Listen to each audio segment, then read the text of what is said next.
는 시인 정재학님의 공산주의자는 이준석을 어떻게 이용하는가에 대한 글을 전달해드리도록 하겠습니다. 공산주의자는 이준석을 어떻게 이용하는가?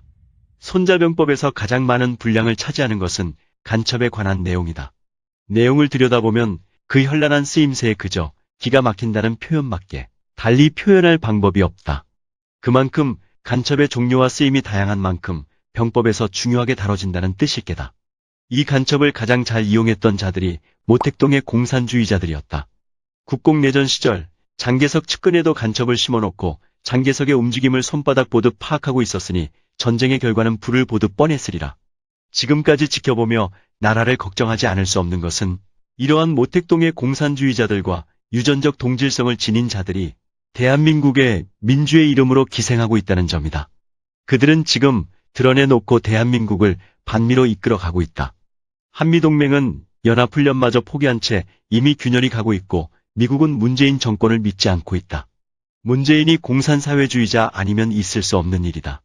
문제는 이들이 전략을 모르는 사람들이 아니라는 점에 있다. 손자병법을 한마디로 요약하라면 그것은 속임수다. 병법은 누가 더 잘 속이느냐에 달려있다.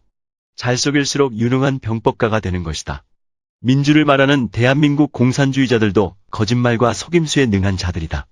불리하면 무조건 거짓말을 하고 이 거짓말을 덮기 위해 다른 거짓말을 동원하는 것을 경험해 보았을 것이다. 국방안보부터 경제에 이르기까지 너무도 많은 거짓말이 있었다. 한미동맹을 깨놓고 한미동맹은 튼튼하다고 말하는 그들은 부끄러워하지 않는다. 거짓말에 대한 접근법이 우리와는 다르기 때문이다. 우리는 거짓말의 부끄러움과 도덕적 기준을 대지만 진보좌파는 이를 전략으로 수용한다는 것이다. 집권 초기의 문재인이 통계청장부터 바꾼 사실을 명심해야 한다. 2022년 대선은 문재인의 운명과 직결되어 있다. 만약 선거에 패한다면 문재인이 통치라는 이름으로 자행해온 온갖 반역의 흔적들이 드러날 것이다. 그리고 처단된다는 점도 잘 알고 있을 것이다. 전략과 병법을 아는 자들이 가만 두 손 놓고 있을 까닭이 없다. 박근혜를 석방하여 보수 진영에 추파를 던지는 그 등 뒤에서는 이미 김문기의 죽음이 있었다는 것. 그리하여 지난 4.15 총선에서 사용되었으리라 의심되는 방법이 다시 등장한다면 공산주의자들은 다음과 같은 매뉴얼에 따를 것이다. 공산주의자들은 친여 성향의 여론조사기관을 동원하여 지지율 여론조작을 하고 이 조작된 지지율을 국민들에게 세뇌시켜 믿게 한 다음 실제로 이를 조작해내는 일련의 과정을 밟아나갈 것이다.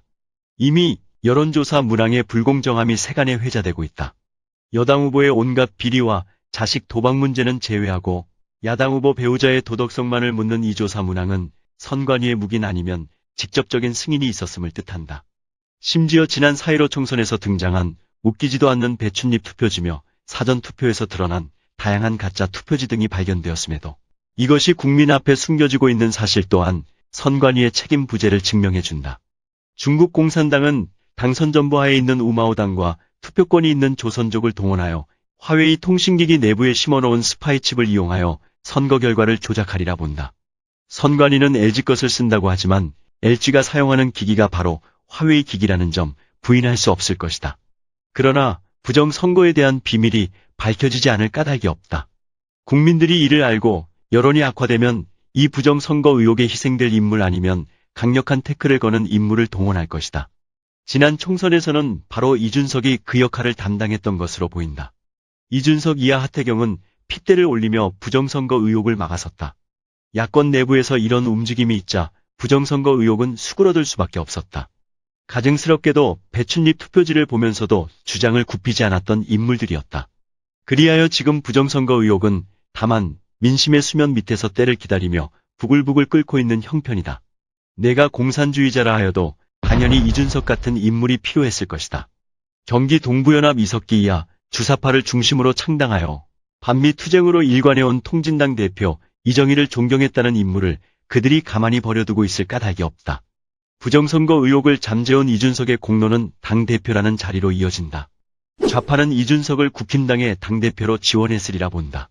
이준석 대표를 위해 호남 지역의 20, 30대가 당원 가입을 해온 것이 그것을 말해준다. 이 뜻하지 않는 당원 가입 현상은 이준석에게 당대표로서의 힘과 위상을 심어주는 한편 이준석의 행보에 자유를 주었다. 그러나 지금까지 지켜본 이준석은 당대표로서 대선에 임할 의도가 없는 존재였다. 당대표라면 당의 단합과 당 세력의 확장을 위해 매진해야 한다. 누가 뭐래도 당을 끌어안고 당의 명예와 영광을 위해 노력해야 한다. 대선 조직에 사람을 끌어당기고 유력 인사들과 수없이 소통하고 있어야 한다. 그러나 이준석은 앞장서서 당을 흔들고 있었다. 당 수뇌부에서 당의 핵심들과 싸우고 있는 것이다. 대선 후보와 분란을 일으키고 김종인과 싸우고 조수진과 싸우다가 잠적해버리는 짓을 반복하고 있다. 당의 머리가 그 모양이니 손발이 통일될 수 없다. 아직도 대통령 출마할 나이도 안 된 새파랗게 젊은 대표가 뭐가 그리 섭섭하고 뭐가 그리 서운한지 모른다. 아무리 봐도 의도적이라고 생각할 수밖에 없는 행동들이었다. 내가 공산주의자라 해도 나는 이준석을 그렇게 이용할 것이다. 분열은 간첩들이 목표하는 가장 효과적인 전략이다. 모든 집단의 흥망성쇠에는 단결과 분열이 작용한다. 이준석이 석고대죄하고 백의종군의 자세로 당 대표로서 소임을 다하리라고 보는 사람도 있다. 그러나 그는 어느 날 당의 분열이라는 목표를 다하고 붉은 여론 뒤에 숨을지도 모른다. 대선은 아름다운 충돌이다. 누가 더 나라와 민족을 위해 좋은 정책을 갖고 있는지, 누가 더 대통령으로서 도덕적 자질과 품격에 적합한지를 결정하는 일이다. 그러므로 대통령은 저지를 수 없고 거짓말을 입에 달고 사는 인물일 수 없다. 대한민국의 상징으로서 세계인 앞에 당당히 나설 수 있는 그런 대통령을 결정하는 축제에 속임수와 피와 죽음이 동원되어서는 안 된다. 중국은 철저히 배제되어야 한다. 여기에 이준석은 어떤 역할을 담당해야 하는 것일까를 묻는다. 대한민국 20대 대통령을 결정하는, 그리하여 대한민국의 영광과 아름다운 내일을 결정하는 역사의 현장에서 이준석은 어떤 모습으로 살아야 하는 것일까? 정권 교체를 한 어린 공로자로서 차기 대통령감으로 인정받게 될 것인가? 아니면 추악한 배신자의 모습으로 사람들의 기억 속에서 사라지는 것일까? 운명은 선택이다. 선택은 스스로 결정해야 한다. 어떤 무엇이 속이려 든다 하여도 결정은 이준석의 몫이다. 2022년 12월 27일 전라도에서 시인 정재